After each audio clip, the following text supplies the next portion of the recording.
Hey guys, Gheorghe55 here. Today I'll be sharing with you an idea I've had in the works for about 2 years now. I created it, then scrapped it, recreated it, then scrapped it again. So I think it's finally time I show off my own Pokémon project to the world. This, my friends, is Project Askos. In case you live under a rock, this video is inspired by a Poketuber called Mr. Buddy and his series of What If Pokémon regions. In these videos, he explains what certain countries around the world could be like as Pokémon regions, and he talks about the possible aspects that could be inside said regions. So far, he's made videos based off of Greece, Australia, Scandinavia, England, Italy, Egypt, and technically Ultramegalopolis. So today I want to put forward my own interpretation of Romania into the context of the Pokémon universe. I'll be talking about the locations, all the new Pokémon that inhabit the region, and the story that would take place in the region. I'll also be taking a look at Romania's own history and culture throughout the video, and what parts of it my region takes inspiration from. Romania is the country most well known for its urban legend Dracula, along with many invasions by old civilizations such as the Romans and the Greeks. There's a lot to this country other than vampires, so before I jump into this video, I'd like to see a few disclaimers. Number 1. This video is not meant to be theorizing on an upcoming official Pokémon game, like Sword and Shield, the obvious Diamond and Pearl remakes, or Generation 9. This video is purely for fun, so if you're watching from the future and there's an official Pokémon region similar to this one, or if Mr. Buddy himself makes a video like this one, don't be confused and just know it's all a coincidence. Number 2. Talking about Mr. Buddy, please support him, the creator of this format of videos. He was the main person who inspired me to make this video, so please check out the link to his channel in the description.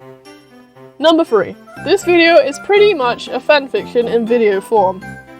Like, seriously, Project Askos has a book that's still in progress right now. Even though the region is based off of Romania and its history, parts of it are very made up, but I still hope you'll enjoy the story I made. Number 4. I do not know Romanian. I mean, I know that Buna means good, and that's about it. Yes, I tried to learn Romanian once upon a time. The point is, I'm probably going to get the pronunciation of places wrong, so forgive me for how bad all the Romanian words are going to sound. Number 5. This video is going to be longer than any video I've uploaded, and probably will be the longest I'll ever upload. The story section of the video is definitely going to be the longest part. I'm sorry, really. I just have too many good ideas for my little head, so just stay with me when it gets too boring. There'll be timestamps on the screen right now for quick navigation, as well as in the description for mobile users. Number 6.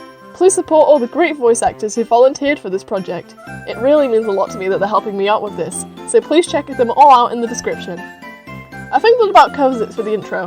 I've got a lot to talk about, from Romania and Askos' history, and an evil team that wants to capture a mythical Pokémon that can warp reality. So I think it's finally time to kick off the video and talk about my 2-year-old Pokémon concept, Project Askos. Hey guys, I'm Geography Teacher CD55, and we're going to be starting off by teaching you all about Romania's geography. Fun, am I right? Romania itself is the 12th largest country in Europe, and it borders the Black Sea. It's around halfway between the North Pole and the equator, so temperatures vary from tops 30 degrees in the summer to a freezing minus 30 degrees in the winter. That is in Celsius. I swear I didn't copy this part from Wikipedia. I did. Romania is neighbours to Moldova and Ukraine in the east, Bulgaria in the south, and Serbia and Hungary to the west.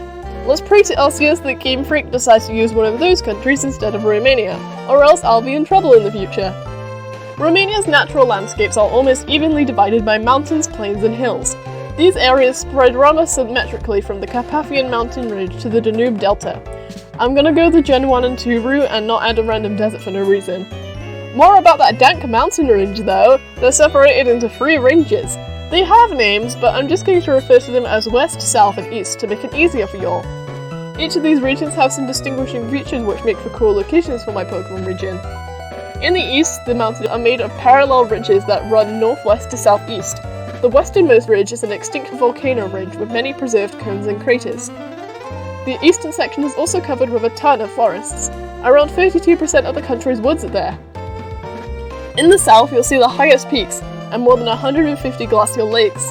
There's also large grassland areas and some forests, and at higher elevations there is a bunch of snow. You know, I don't actually get much snow where I live, so the whole town freaks out when we get over an inch of snow. Enough on how my town's weather sucks. Finally, in the west is the lowest of the 3 ranges. They are the most densely settled, and the more permanent settlements can be found at the highest altitudes. That's enough about mountain ridges for now.